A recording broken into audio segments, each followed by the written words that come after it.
Cricket chronicles with Chandresh में आप सबका स्वागत है। ऋषभ पंत, क्या होगा मेरे भाई आपका? क्या चल रहा है? मतलब क्या प्रेशर है आप पे, समझ में नहीं आ रहा है। तुम इतना जो मुस्कुरा रहे हो, क्या गम है जो तुम छुपा रहे हो? मैं यही गाना मुझे बार बार मेरे जहन में आ रहा है जब मैं ऋषभ पंत को बड़े गौर से देखता हूँ और मैं सोचता हूँ कि कैसे होता है हमारे ऋषभ पंत के साथ।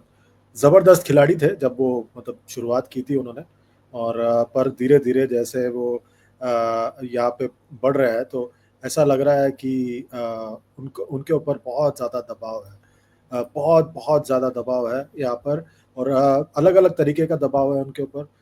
जैसे उनके ऊपर कप्तानी करने का दबाव है, प्राइस टैग का दबाव है, और उसके अलावा ओनर का दबाव है, और टीम का नए चलने का दबाव है।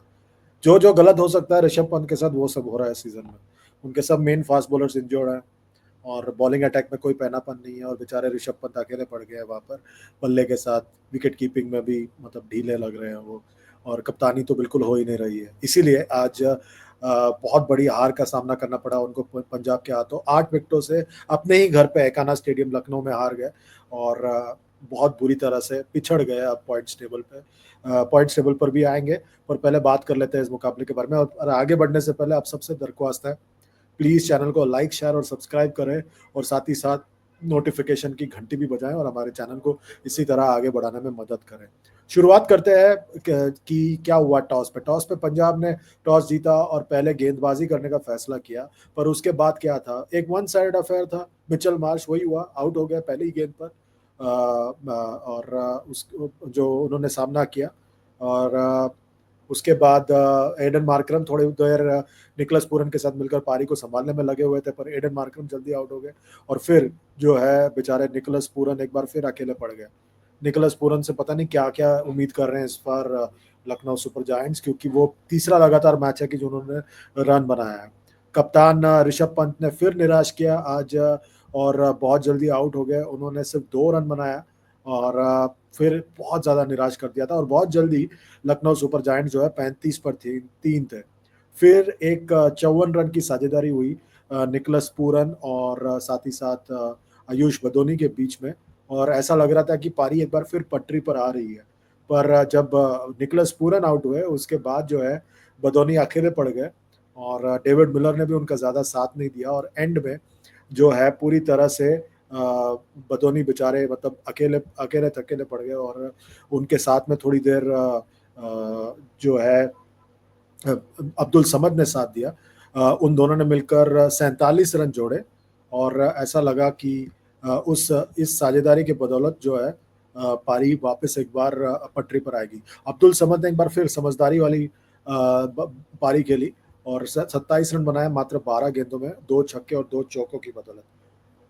पर उतना बड़ा स्कोर खड़ा नहीं कर पाए लखनऊ सुपर जायंट्स, मात्र 171 पर 7, और उसका पूरा पूरा श्रेय जाता है शुरुआत में लॉकी फर्ग्यूसन को, जिन्होंने जो है झटका दिया, एडन मार्करम को आउट किया, और अपनी रफ्तार से ना टीमों को परेशान रखा था उन्होंने। लॉकी फर्ग्यूसन ने लखनऊ को परेशान रखा था, और मैं हैरान हूँ कि लॉकी फर्ग्यूसन का उस तरह से इस्तेमाल नहीं होता जिस तरह से होना चाहिए। मतलब काफ़ी बार मैंने देखा है कि वो तेज गेंदबाजी करते हैं, एक्यूरेट गेंदबाजी करते हैं, ठीक से उनका इस्तेमाल नहीं होता। पर आज उन्होंने बहुत बढ़िया गेंदबाजी की, और एक विकेट निकाला। और पर जो टोन सेट किया था अर्शदीप सिंह ने, बाएं हाथ के मध्यम तेज गति के गेंदबाज, भारत के रेगुलर T20 गेंदबाज, और उन्होंने टोन सेट किया आज अपनी गेंदबाजी के साथ, और वहीं पर जो है पूरी तरह से लखनऊ की पारी की रीढ़ की हड्डी तोड़ गई। 3 विकेट निकाले उन्होंने 43 रन देकर, और उसके बाद क्या था, चेस करना था बड़े आसानी से। प्रभ सिमरन सिंह ने, अभी प्रभ सिमरन सिंह को मैंने काफी सालों से नवी मुंबई में जो DY पाटिल टूर्नामेंट होता है वहां पर देखा है। ये बंदा मतलब जबरदस्त T20 बल्लेबाज है, ताबड़तोड़ मारता है वो। पॉकेट साइज डायनामो कहता हूं मैं उनको। और जिस तरह से ये बल्लेबाजी करता है, मात्र 69 बनाए उन्होंने 34 गेंदों में, 9 चौके और 3 छक्के, और ये बड़ा हिट मारने वाला बंदा है, पॉकेट साइज्ड है, मतलब ताकत है उसके बाजुओं में, बड़े बड़े हिट मारता है। प्रियांश आर्या जल्दी आउट हो गए, पर उसके बावजूद जिस तरह से आज उन्होंने बल्लेबाजी की, जबरदस्त। और प्रभ सिमरन ने श्रेयस अय्यर जो कप्तान है उनके साथ मिलकर एक जबरदस्त साझेदारी की, 84 रन की। और उसके बाद क्या था, बड़े आसानी से फिर चेस करने में पंजाब को कोई दिक्कत नहीं हुई। प्रभ सिमरन के आउट होने के बाद ऐसा लगा कि शायद थोड़ी बहुत वापसी कर पाएंगे, पर उसके बाद नेहाल वधेरा है, इम्पैक्ट प्लेयर के तौर पे बाएं हाथ के बल्लेबाज है, और जिस तरह से वो बल्लेबाजी कर रहे थे, दाएं हाथ के माफ कीजिए, निहाल वधेरा बाएं हाथ के बल्लेबाज, जिस तरह से वो बल्लेबाजी कर रहे थे, एकदम क्लीन क्लियर स्ट्राइकिंग था उनका। मजा आया उनको बल्लेबाजी करते हुए देखकर, और ये उम्मीद करता हूं कि उनको और भी मुकाबला मिले। उनका बाद में कहना था कि मुझे पता ही नहीं था कि मैं खेलने वाला हूं, मैं एक जर्सी के साथ मैदान पे आया था, पर एकदम जबरदस्त बल्लेबाजी की उन्होंने, और कप्तान को 50 भी बनाने दिया, और एंड में 67 रनों की साझेदारी हुई श्रेयस और नेहाल वधेरा के वजह बीच में, जिसके वजह से जो है बड़े आसानी से जीत हासिल कर लिया 16.2 ओवर में पंजाब किंग्स ने। प्रभ सिमरन की अगर मैं बात करूं, 24 साल के हैं, और 2023 में पहली बार जो है वो सबके सामने है, जब उन्होंने एक शतक मारा था 2023 के आईपीएल में पंजाब किंग्स के लिए दिल्ली कैपिटल्स के खिलाफ, और वो 103 बनाया था उन्होंने मात्र 65 गेंदों में।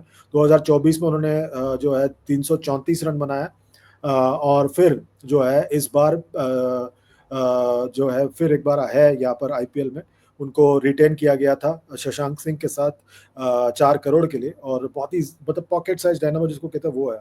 और 2019 में जो है वो पहली बार किंग्स 11 पंजाब ने उनको लिया था, और 2022 में भी थे वो, तो काफी सालों से वो पंजाब किंग्स के साथ जुड़े हुए अलग अलग तरीके से, पहले एक यंगस्टर, फिर अब एक रेगुलर, और वो अब रिटेन किए गए हैं, टॉप ऑफ द ऑर्डर में आते हैं, तेजी से रन बनाते हैं।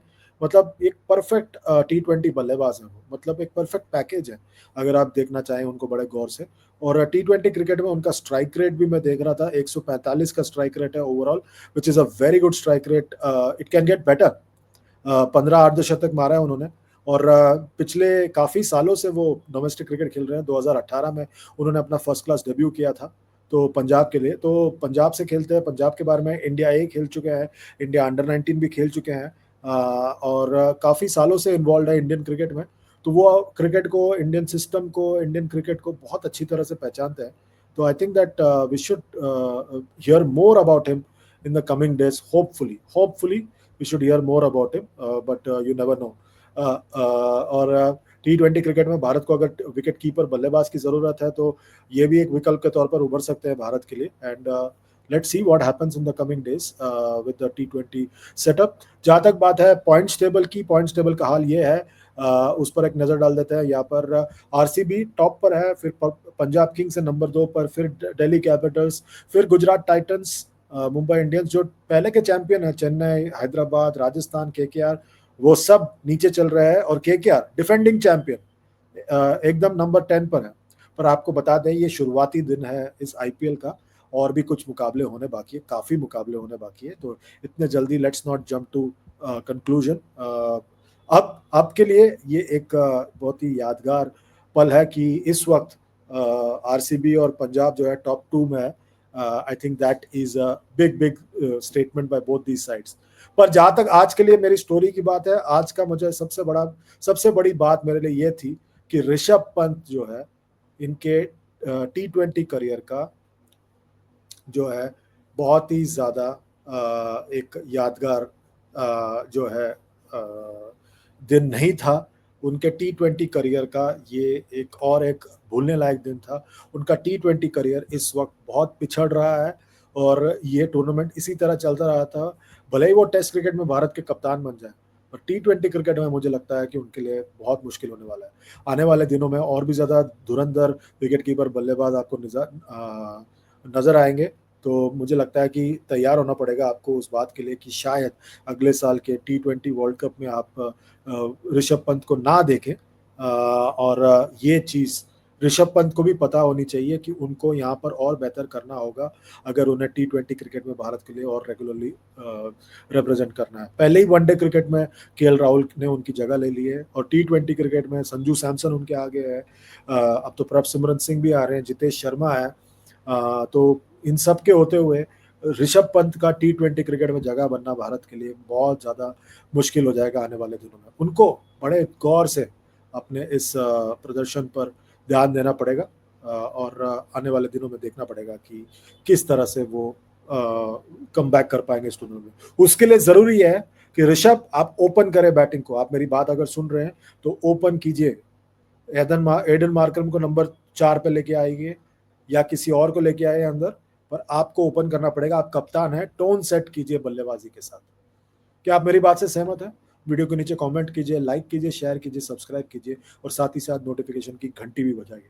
Good night, good bye and God bless.